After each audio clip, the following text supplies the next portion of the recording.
Praise the Lord. Magandang hapon po muli sa inyo lahat. Amen. Parang malungkot tayo ngayon Kumusta kayo? Kumusta po kayong lahat? Okay. Pwede nyo po bang tingnan ang inyong mga katabi? Sige, titigan nyo. Ayan. Yung iba dyan, yung iba ng titig parang nilalanggam pa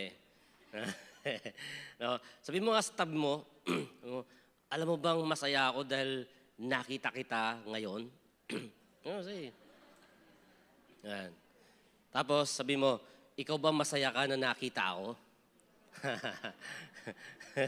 Ayan. Ikaw masaya ka, di ba? Paano yung katabi mo? Baka hindi masaya. Sana masaya tayong lahat. Yan. Alam nyo, pagka nandito tayo sa bahay-sambahan, iba yung feeling Yeah? Iba yung pakiramdam. Pag nandito po tayo sa bahay ng Panginoon. Una sa lahat, hindi tayo dito nanonood ng sine. Okay? Hindi tayo nanonood ng movie dito. Tayo dito ay, di ba, pagka sa movie, relax lang tayo, nanonood ka lang, kumakain ka ng chicharon. Hindi, popcorn pala. Kasi sa panahon namin, chicharon lang yun Chicharon. Cornic, yan. Sa sinihan yan, sa movie. Pero dito, sa bahay-sambahan, iba ang feeling. No? Hindi tayo nanonood lang, kundi tayo din po ay nagpa-participate sa worship. At lahat tayo ay may bahaging ginagampanan sa pagsamba, sa bawat bahagi ng ating pagsamba. At mula sa pagpupuri sa Panginoon hanggang sa pakikinig ng kanyang mga salita, di ba? Lahat tayo ay bahagi. At tutuwa din ako sa Panginoon, nakita natin yung napakagaling, napakatalentadong mga kabataan na sumayaw ng tambourine. Palapakan nga natin ng Panginoon sa buhay nila. Yan. Tutuwa tayo na may mga kabataan tayong kagaya nila na binibigay ang kanilang mga talent, ang kanilang mga skills, ang kanilang mga God-given gifts para sa pagpupuri sa Panginoon. Keep up the good work, girls. English yan, Okay. Now, anyway, tuloy tayo sa topic natin sa hapon na to. Baka mapadami yung sinasabi ko, hindi pa natin nauumpisan to. Okay. Ito pa rin yung title natin, mga kapatid. Hindi nagbabago. The title is, You Must Be Born Again. Kasi ang pinaka-topic natin ay Born Again. At ang title ay, You Must Be Born Again. So, daanan lang natin ng sandali yung mga pinag-aralan natin nung last Sunday. Okay? So, tingnan natin. Kasi continuation to continuation. So, tingnan natin yung outline, okay? So, yung series outline natin. So, last week, pinag-aralan natin last week, what is born again? Kung naaalala ninyo, sige nga po, konting review tayo. Review lang. What is born again? Ang born again ay hindi ito, hindi religion, kundi ito ay relationship with the Lord. Amen. Yan, tama. Okay. So, how to be born again? May tatlong bagay. How to become born again? Hear the word of God. Accept Jesus as Lord and Savior. And then, confess Jesus in your heart. Alright? Confess Jesus in your heart as Lord. Now, sa hapon na to, pag-aaralan naman natin yung number 3 at yung number 4. Yung number 3, characteristics or qualification. Qualities of a born-again person. Ano nga ba yung mga katangian? What are the characteristics of a born-again person? Pag sinabi nating born-again person, yung taong binago ng Panginoon, ano yung mga katangian niya? Compared to his former life. Compared to his former way of living. Yung kanyang buhay sa sanlibutan. Kung ikukumpara na natin sa kanya, sa buhay niya doon, ano na siya ngayon as a born-again person. So, pag-aaralan natin, what are the characteristics of a born-again person? And then, of course, number 4, benefits of being born again. May benefits pala ang pagiging born again. Hindi lang pala yan yung mga benefits ng SSS at yung pag-ibig, Hindi lang yung sa PhilHealth, GSIS, kung ano pa mga benefits yan. Pati sa pagtatrabaho, sa kumpanya. Hindi lang doon natin makukuha ang benefits. Mayroon din palang benefits for if you become born again. May benefits pala yon. Tingnan natin yung mga bagay na mga kapatid. Okay, so let's move on. Sa number 3 na tayo. Yan. Characteristics of a born-again person. Okay, so number 1, yan. Ang isang born-again person ay tinatawag ding children of God. So kapag ka ikaw daw ay naging born again, you are automatically become a child of God. You become special child. Sino dito ang gustong maging special child? Special child? Sabihin nga natin, I am special child of God. Okay, wag mong aalisin yung of God. No, iba 'yon. Special child of God. Ikaw ay naging anak ng Diyos. Basahin natin sa John 1:12. Sabi roon, "Yet to all who did receive him and to those who believed in his name, he gave the right to become children of God." Yung right to become children of God, ibinibigay lamang 'yon, yung karapatan, no? Yung karapatan o yung right to become children of God, ibinibigay lang 'yon. Kanino po? Kanino ibinibigay yan? Doon po sa mga tumanggap kay Jesus. Yung receive him, yung pronoun him dito, ay tumutukoy ito kay Jesus Christ. Siya lang yung tinutukoy dyan, wala nang iba. Yung pronoun na him. It is him, only him, and through him. So when you receive him, referring to Jesus, and to those who believe in his name again, sa pangalan ni Jesus, yung mga tumanggap kay Jesus, yung mga naniwala sa pangalan ni Jesus, binigyan ng karapatang maging anak ng Diyos. Sila lang po ang mayroong ganong klaseng karapatan. Tinawag na anak ng Diyos. Pastor, paano po yung mga hindi po tumanggap kay Jesus Christ at hindi naniwala sa pangalan ni Jesus Christ, pero religious sila? It means sila po ay nagsisimba, mabait naman sila, nagsisimba sila sa ibang sekta, ibang reliyon, mababait, magagalang, pero hindi si Jesus ang tinanggap nila. Hindi nila tinanggap si Jesus, hindi sila naniniwala kay Jesus. Iba yung religion nila, pero mababait sila. Guess what? Hindi po sa kanila ibinigay ang karapatang maging anak ng Diyos. Sino nagsabi niyan? Si Pastor Cholo? Hindi po. Ang nagsabi po niyan ay mismong ang salita ng Diyos.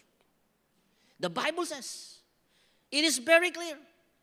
Maliwanag pa sa sikat ng araw, sa tanghaling tapat, sa summer, sa tag-init. Mas mainit pa sa tag-init ang mga salitang ito, na ang karapatan na maging anak ng Diyos ay ibinigay lamang doon sa mga taong tumanggap kay Kristo at naniwala sa kanyang pangalan. Wala nang iba. So kaya nga kahit na sinasabi nga natin, kahit na anong tawag doon, maging religyoso ka, kahit na sabihin mo pa na pag sumasamba ka sa iyong relihiyon ay nakaluhod ka, pagkatapos mula doon sa pinakaunang pintuan, doon sa pinakapintuan hanggang doon sa altar, lumalakad ka ng paluhod. Pero hindi si Kristo ang iyong pinaniniwalaan, wala pong bahagi, wala pong kwenta yon. Useless. Kaya nga kailangan maintindihan natin, the very core of Christian faith is believing and accepting the name of Jesus Christ. Yun lang yung daan para tayo ay magkaroon ng relasyon sa Diyos. Only through Jesus. Kaya nga sabi ni Jesus Christ sa John 14:6, tinanong po siya ng kanyang mga disciples, sabi niya, paano kaming sasama sa iyo? Paano kaming makapupunta sa pupuntahan mo? And Jesus Christ said, I am the way, the truth, and the life. No one comes to the Father except through me. Ano sabi ni Jesus Christ? Ako ang daan, ang katotohanan, at ang buhay. Walang makapupunta sa Ama maliban sa pamamagitan ko. Malinaw po mga kapatid. It is only through Jesus Christ. Kaya dito sa simbahan natin, hindi natin pinapangaral ang relihiyon. Hindi natin pinapangaral ang sekta. Ang pinapangaral natin dito, ang ating relasyon kay Kristo. Mayroon ba tayong relasyon kay Kristo? Tinanggap ba natin siya bilang Panginoon at tagapagligtas?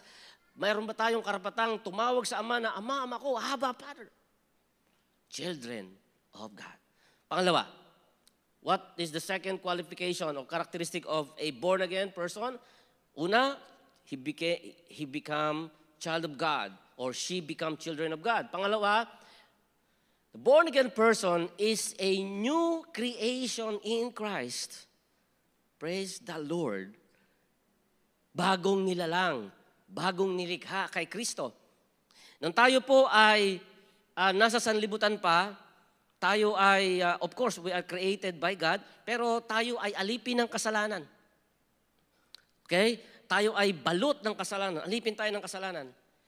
And guess what? When we receive Jesus Christ at nagkaroon tayo ng kaligtasan, nagkaroon tayo ng katiyakan ng kaligtasan, ng kapatawaran, the Bible says, in 2 Corinthians chapter 5 verse 17, sabi ron, Therefore, if anyone is in Christ, this person is a new creation. The old things passed away. Behold, new things have come. Sa ibang translation, sabi niya, sa Tagalog, sabi niya, ang sino mang nakipag-isa na kay Kristo ay isa ng bagong nilalang. Wala na ang kanyang dating pagkatao, siya ay bago na. Amen? So, yung pangalawang karakteristik ng isang born-again person ay siya ay isa ng bagong nilalang. Maihalin tulad, ang isang born-again person ay maihalin tulad sa isang paru-paro. Diba? Alam niyo yung ano ba tawag doon? Metamorphosis ba ang tawag doon? Metamorphosis. Kung familiar po kayo doon, ito yung parang process or cycle ng isang paru-paro. Bago siya maging isang napakagandang paru-paro, siya isa munang caterpillar. Tama ba ako? Correct me if I'm wrong, ha? Hindi naman ako science teacher. Pero sa pagkakaalala ko, kasi nung tinuro yan ng teacher ko, nagbulakbul ako. Nandun ako sa puno ng bayabas. Nangunguha ako ng bayabas ng time na tinuro to. Na pagdating ko, pagbalik ko sa school namin, sabi ng mga kaklase ko, Cholo, Pogi, may assignment tayo. Caterpillar wala. Sa caterpillar. So, umpisa sa caterpillar. So, yung caterpillar, nakakadiri, di ba? Yung iba sa inyo, ayaw nyo ng caterpillar eh. Pero gusto nyo ng paru-paro. Ha? Galing naman yung paru-paro sa caterpillar.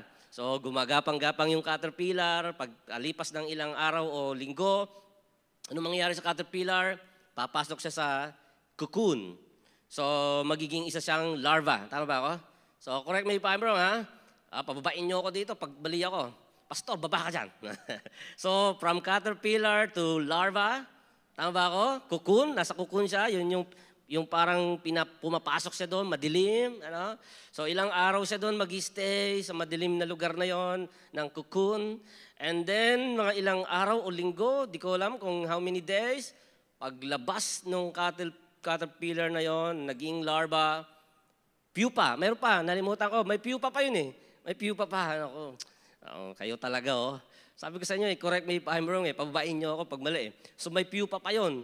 And then, after that, here you go, there you go. It's a beautiful butterfly.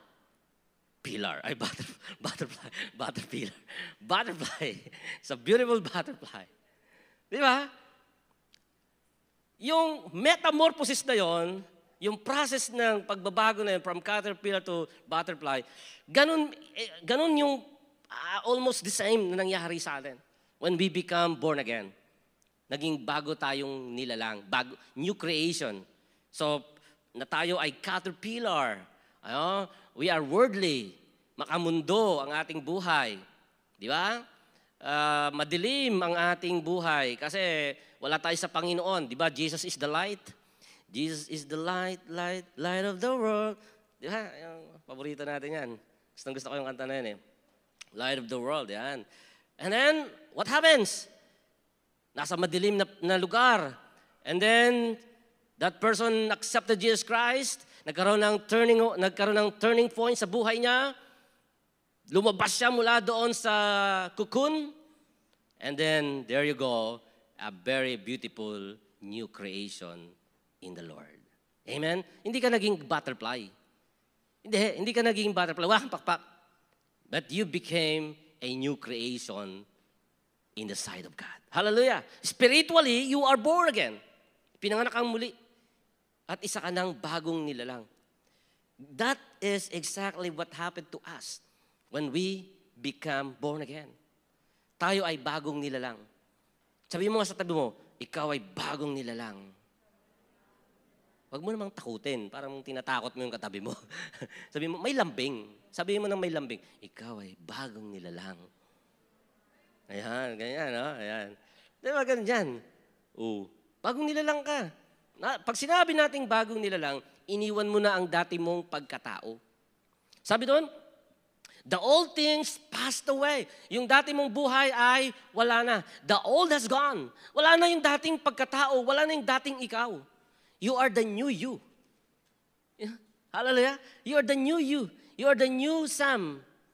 You are the new Josh. You are the new Aliana. You are the new Mariel.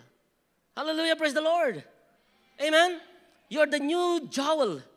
Dati ikaw ay si Jewel. Ngayon ikaw ay si Joel. Praise God. Amen. Bagong nilalang. The old is gone. Mas matindi pa ngayon sabi dito. The old things passed away. Ang dating buhay ay namatay na. Passed away. Lumipas na ang dating buhay. And behold, the new things has come. Bago ka na. Bagong nilalang ka na. Of course, physically, hindi ka nagbago. Although pumogi ka, mas gumwapo ka, mas gumanda ka compared to your old life. Diba? Pagka Kristiyano, mas maganda. Pagka na-born again, mas maganda yan. Pagka born again, mas pogi, mas gwapo. Nandito, sa church na to, ang mga pinakamagaganda at pinaka-pogi, pinaka-gwapo sa buong mundo. Nandito. Nandito ngayon. Tingnan mo katabi mo. Hindi siya. Joke. Pero alam nyo, iba pagka nasa Panginoon. Iba ang dating. Ang mga nasa Panginoon hindi tumatanda. Nabiniwala ba kayo doon? Opo. Ako, marami nga nagtatanong, ilang taon na raw ako eh. Nung sinabi kong 47, sabi niya, pastor, sinungaling ka? Ganun ako. Hindi nga, sabi ko, 47 na ako. Uy nga, hindi nga pastor. To si pastor, nambobola, nagsisinungaling. Sabi ko, hindi ba, bakit? Ano ba ang sa tingin mo sa akin? 50. Gusto kong suntukin eh. Honestly, sabi, ano daw ako? 16. 1916. Pero pag sa Panginoon ka, kasi alam mo, pag nasa Panginoon ka, pag may problema, ngingitian mo lang eh. Hindi ka tumatanda pag nasa Panginoon. Bakit? Alam mo, God carry you. He carries you. May Diyos. Kaya hindi ka masyadong nag-aalala. Yung mga nag-aalala, mga nagwo-worry, kasi nai-stress. Alam niyo mga kapatid, kasi malayo na sila sa Panginoon. Hindi na sila nagpipray. Hindi na sila nag-aaral ng Word of God. But you pray, you study the Word of God, you worship God, may problema, may bagyo, kalmado ka lang. Kalma lang bro, kalma lang. Kalma lang sis. God is with you. Hallelujah, praise the Lord. So you are a new creation in God. Pangatlo, alive with Christ. Basahin natin. Sabi dito, Ephesians chapter 2, verse 1 to 5. As for you, you were dead in your transgressions and sin. Sabi doon, dati kayo ay mga patay dahil sa inyong mga kasalanan. You were dead in your transgressions and in your sins, in which you used to live when you follow the ways of this world. Nung namumuhay tayo, sinusunod natin ang takbo ng sanlibutan ito. Tayo daw ay mga patay spiritually. And of the ruler of the kingdom of the air, the spirit who is now at work in those who are disobedient. All of us also lived among them at one time. Katulad din tayo ng mga nasa sanlibutan. Dati ang buhay din natin ay katulad nila, no? Na tayo ay sumusunod din sa takbo ng sanlibutan ito. And then all of a sudden, also all of us also lived among them at one time, gratifying the cravings of our flesh. Anong ibig sabihin niyan? Gratifying the cravings of our flesh. Ibig sabihin, inuuna natin yung pita ng ating mga laman. Inuuna natin yung mga sarili nating layaw, sarili nating kaligayahan. Hindi natin iniisip ang Panginoon. Wala tayong oras sa Panginoon. Wala tayong oras sa pagsamba. Wala tayong oras sa pagbabasa ng salita ng Diyos, pag-aaral ng salita ng Diyos. Only for ourselves lang. Ganun dati ang ating buhay. Gratifying the cravings of our flesh. And following its desires and thoughts. Like the rest, we were by nature deserving of wrath. Tayo daw po ay karapat-dapat sa hatol ng Diyos, sa puot ng Diyos. Karapat-dapat tayo sa punishment ng Diyos, sa parusa ng Diyos. Verse 4, but because of His great love for us, God, dahil sa pag-ibig ng Diyos, who is rich in mercy. Verse 5, He made us alive with Christ, even when we were dead in transgression. It is by grace you have been saved. Kahit na daw tayo ay patay sa ating mga kasalanan, dati, ang former life natin, dahil sinuuna natin ang buhay natin sa sanlibutan, sinusunod natin ang sarili nating layaw, nangunguna yung lust of the eyes, lust of the flesh, and then, because of the great love of God, ipinadama niya sa atin ang pag-ibig niya sa atin. Tayo ay kanyang niyakap, pinatawad, sa pamagitan ng kamatayan ni Jesus Christ sa krus ng Kalbaryo. Then, sabi doon, then God made us alive with Christ. Alive na tayo ngayon. So dati tayo spiritually dead. Patay tayo, spiritual.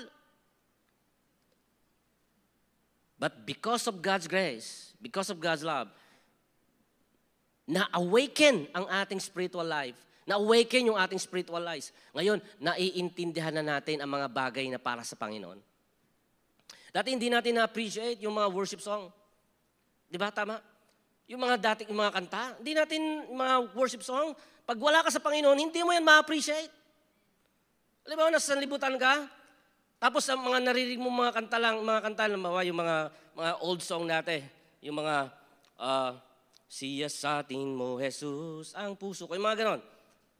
Sorry, inubo ako eh. Tutuloy ko sana. Tapos yung mga shepherds of my soul. Mga ganyan. I love you, Jesus. Mga ganyan. Eh, di mo ma-appreciate yun pag nasanlibutan ka. Anong ma-appreciate natin? Pag sanlibutan, ano yung mga ma-appreciate yung mga kanta? Mga wordly song. Yan ang mga gustong-gusto nating pinapakinggan, kinakanta sa mga video kahit magdamag. Pero, nung tayo ay nasa Panginoon na, pag nakakarinig tayo ng mga worldly song, hindi na natin yun na-appreciate. Ang na-appreciate na natin, mga Christian song. Mga gospel song na ang na-appreciate natin. Kasi nagbago ka na eh. Nagbago na yung spiritual life mo. Na-awaken na yung spiritual life. Na-appreciate mo na ang mga bagay na spiritual, mga bagay na para sa Diyos. Hallelujah. Praise God. O ano yung mga favorite song nyo dati? Favorite song ninyo sa, nung bago pa kayo naging born again Christian? Alam ko yung iba dito, mga kanta ninyo, mga boulevard. Sa boulevard, hihintayin. Mga ganyan, di ba? Ngayon, hindi na. Mga worship song na ang ating inaawit ngayon. We appreciate the gospel song. Amen po ba? Okay, pangatlo. Sorry. Alive, yun na pala yung number, alive with Christ. Okay, next point tayo. Okay, blessedness of being born again. Ito yung, pag sinabi natin blessedness, the same thing with benefits. Amen? Benefits of being born again. Number 1. Okay, we have salvation. So that's number 1. Wag niyong mamalitin ng salvation, mga kapatid. Sasabihin, salvation lang yan, hindi naman yan nakakain. Anong gagawin ko sa salvation? Mas importante sa akin ang bigas. Hello? Salvation? Nilipat ka ng Diyos mula sa kadiliman, patungo sa liwanag. Nilipat ka ng Diyos mula sa kamatayan, patungo sa buhay. That is the meaning of salvation. Binigyan ka ng Diyos ng kapatawaran, ng bagong buhay. That is salvation. Sabi doon, Ephesians chapter 2, 8-9, "For it is by grace you have been saved through faith, and this is not from yourselves. It is the gift of God, not by works." Hindi mo nakuha yan sa pamagitan ng iyong mabubuting gawa. You are not saved by good works. Kahit ano pang gawin mong mabuti, without Christ, your goodness is nothing. Tandaan natin yan, mga kapatid. Remember that. Take note of that. Your goodness is nothing without Christ. Kahit na mabait ka, kahit na magalang ka, wala ka si Kristo, wala ka kay Kristo, those are useless. Amen? So we are saved through faith in Christ. Through the grace of God. We have been saved through faith, and this is not from yourselves. What? It is the gift of God. Regalo ng Diyos. Ang salvation, ang grace of God, ay regalo ng Diyos. Hallelujah. Ang punishment, may punishment tayo dahil sa ating mga kasalanan. But the grace of God gives us salvation. Salvation means tayo ay inilipat ng Diyos mula sa punishment of sin patungo sa buhay na walang hanggan. Amen po ba? I have still 2 points. Number 2, holy living. So another blessedness of being born again is the holy living. Yung iba sa atin, parang tayo, pagka nakakarinig tayo ng holy life or holiness, yung word na holy, hello, holy, sinong holy? Para bang allergic tayo sa pagiging holy. No one is holy, di ba? Sabi natin. But you know what? When you become child of God, when you receive Jesus Christ, you have to live a holy life. You must live a holy life. Kailangan makita ang kabanalan sa buhay mo. And we cannot do that by our own self. Hindi tayo pwedeng magkaroon ng kabanalan sa pamagitan ng sarili nating gawa. The Holy Spirit will help us. It is the work of the Holy Spirit. The Holy Spirit will sanctify us. The word sanctify means holy. Holiness. Ang banal na Espiritu ang magpapabanal sa atin. So we have the holy living. In 1 Peter chapter 1, 15-16, "But you just, as He who called you is holy, so be holy in all you do." Be holy in all you do. In everything you do, lahat daw ng gagawin mo. Pag aawit ka sa Panginoon, be holy. Pag sasayaw ka sa Panginoon, be holy. Pag iinom ka ng tubig, be holy. Pag kakain ka ng kanin, be holy.